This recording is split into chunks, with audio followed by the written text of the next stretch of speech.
Phil. Emily. Hello. Hi. Welcome to the Soulcast, Season 3, Episode 3. Episode 3, Season 3. You can tell it's the winter edition because Emily is a bit chilly. It's cold down here in the Undercroft. I know, I've been moving around my office a lot. I kept my coat on. Exercising, Emily? Oh, yeah? What was the last good hike or time out in nature that you had recently? Great question. Well, most recently I went to the bulb. That's kind of my go-to spot because in the rainy season, I find that my dog gets an insane amount of ticks on her. So we kind of avoid the woodsy trails this time of year. So we're mostly bulb goers through the winter. So I was at the bulb on, to be honest, I have no idea what day it is, but I was at the bulb sometime in the last week, I think, and I had a really lovely time. What was the last time you were out in nature on a hike or something like that?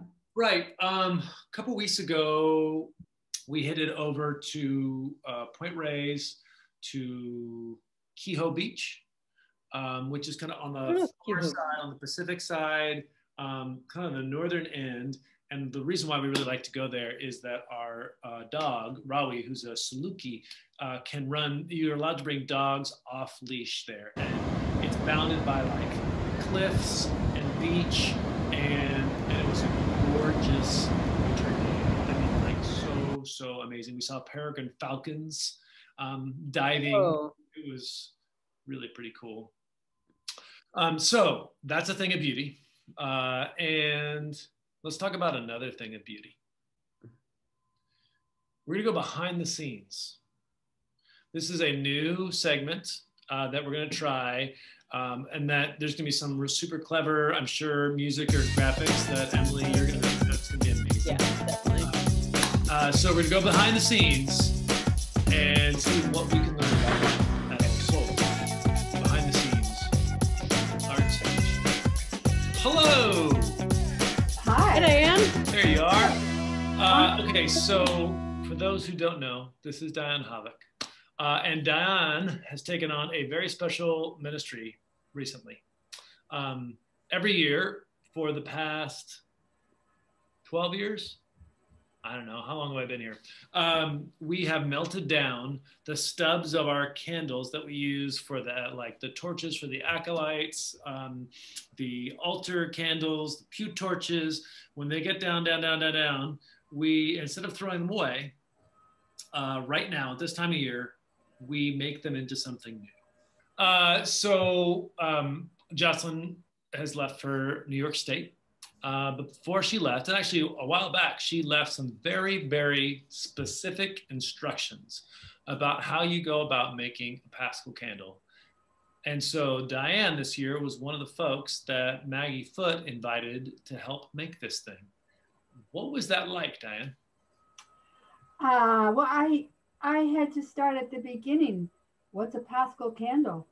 And it was great. The Paschal candle happens to be, in case you didn't know, throughout church history, the symbol of the risen Christ, of the resurrection. And we light it on the Easter Vigil. And then on Easter and for various special occasions throughout the year. And whenever we want to remember the resurrection. So like funerals, baptisms, things like that. Okay, cool. Yeah. Yeah, Jocelyn was amazing, and she did it for all those years. And so we miss her now, but we can't really hold a candle to Jocelyn. Just to Jesus. So she passed the torch. Oh my God. So Maggie did a great job. I can't go any farther. That was really plenty. Keep going. Yeah, Maggie did a great job and figured it out. And then a few of us met in the courtyard, and we had to braid the wick which was hard to do to make it tough enough, and then poured it, and then it worked wonderfully. Emily and I pulled it out of this amazing mold. It's about 3.5 inches across or so, and it looks great. And so the next step is to decorate it. And every year we were trying to find medieval and other images that help people understand what the resurrection could be like. A pomegranate, a pelican. Yeah. So what we've talked about this whole year is the sense of being in the wilderness. And I love the idea of kind of the desert, because it's such a paradox. So it's like, it's this coming out of a barren place into this beautiful, fertile, new beginning, like a resurrection, from the ashes of the desert and the fire into a new light, from sadness and sorrow into hope. So I kind of went with that. There are certain things you have to have on the cross. You have to have a cross. I mean, on the candle, you have to have a cross. You have to have the Alpha and Omega and the symbols, and then the year. So 2021. And other than that, you're pretty free to do it in any way. So I have a little mock-up. This isn't exactly what I was going to do, but maybe you can see this. I don't know. Kind of like that. Yeah, we can see that. Yeah, something like that. With the sunrise in the desert and the desert lilies and the desert palms. Wow. Something like that. So it's been really fun. And I remember in years past, because after Jocelyn kind of got used to doing it, instead of doing it like we're doing it now, say a month before, it was like 3 weeks before, 2 weeks before, and every year it was like, is it gonna come out of the mold? Whoa. How many baseball bat whacks are we gonna need to take to be able to get the Paschal candle to emerge? And every year, the Paschal candle emerged, and we had 2 more weeks of spring. Great. Well, thank you for joining us, Diane. Thank you for agreeing to take this on and carry this practice forward. My pleasure. Phil, what's on tap? I thought you'd never ask. So, what's on tap here? Oh, a few things. One is called, building off of breaking bread and building bridges. We have another session coming up in a couple Sundays, on Sunday, March 14th at 2 p.m.